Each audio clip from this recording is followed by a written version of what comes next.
dal leen ak jàmm ñu xëy taxan yéene kaay xëy doo tàmbale ko enquête yéene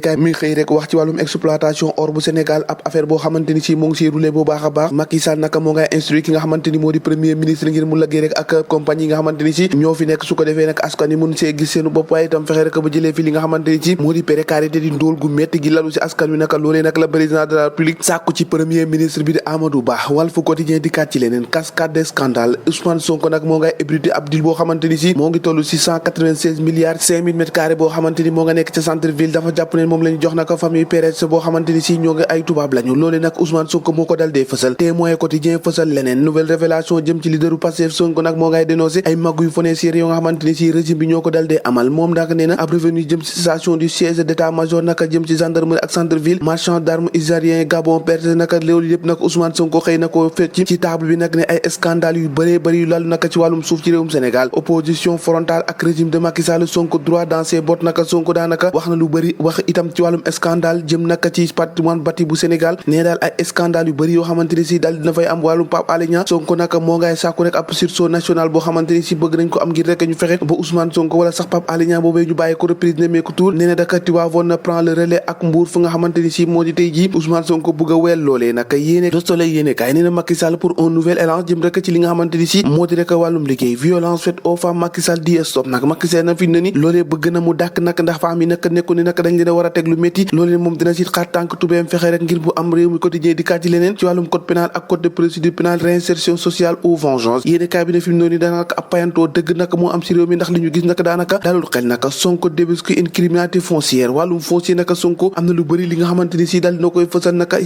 scandale yoo xamante ni si moo ngi si am si réew mi mbirum Pape Alé Niang le vrai journal ca la xëy nee na affaire Pape Alé Niang nag quand le justice s'en prend aux moyens faibles ñi nga xamante ni si ñoo gën a tuuti nag si jamono ji ñoom la ñuy teg lu méttee métti yéene kaay bi xëy na koo fësal nag Macky Sall porte le combat nee nag soxna yi nag dootu nangu kenn nag di ko def lu métti nag ndax loolee nag dafa war a doy dénoncé boobu ak léegi dafa bëri idi nag bëgg a remplacer Macky Sall le clash est inévitable ci atum 2024 tribune yéene kaay ca la xëy nee na leader parti réew mi nag amut leen loo xamante ni si moo koy rejoindre chef de l'état sans nag ambition nee na nag boo moytul mbur ak soo bi nag dina nëpp nag moom Idrissa Seck ak ki nga xamante ni moo di Macky Sall ndax Idrissa Seck tamit am na li nga xamante ni si moom la si bëgg Qatar 2022 60% ci dem ci dépendance équipe nationale Mané la part du lion maanaam fi mu ne nii Sadio Mané nag moom la ñëpp teg ay gëtam bés bi la jour ca la xëy lii quotidien xëyaat ci leneen te moo di VIH Sénégal naka si jamono ji situation ba naka ci xale yi nga xamante ñoo am 0 jàpp ñeenti at situation boobu moom même tiital na lool askan wi ndax ñu ngi représenté 22% jëm ci nouvelle infection 18% dem des décès naka ñu nga xamante ni sida moo ko waral naka loolee nag yéene kaay bi xëy na ko fësal nee na seul 31% ci xale yi nga xamante ñoo am 0 ba 14 ans naka ñoom ñu ngi dund ak li nga xamante ni moo di VIH ñooy recevoir ak traitement boo xamante ni si moo ngi jaar ci yoon cey lii métti na cey sida wax ci leneen te moo di libération ak mbir moomee xew foofee ci diwaanu Thiès benn xarit boo xamante ni rey na moromam ci ab daara internat boo xamante ni moo nga fare woon ca Thiès M Samb juróom benn at dañ koo dal dee suul ci jamono ji nga xamante ni si moom sax moom doon noy deewagul woon ndax xaritam boobee dafa jàppoon nekk dafa décédé moom tey jaww naka mu dal di koy suul gannaaw bi nga xamante ni si xaleem boobee nekk mu ngi amoon fukki at ak ñaar da ko dal dee suul à la at naka gannaaw bi nga xamante ni moom moomee mu ngi doon respirer te deewagul woon mu yaakaar ne nag dafa dee ci la ko dal dee suul naka bu mu ñàkk ba kanam naka la résultat autopsie bi nag yóbbee enquêteurs yi nag ba ñu gis rek ab découverte macabre boobee nga xamante ni si moo xew foofee ca Thiès muy di léemi yéeme cay Sénégal chaque jour ak dossier bu bees ñoo ko déggandoo jaa ngeen jëf ba ëllëg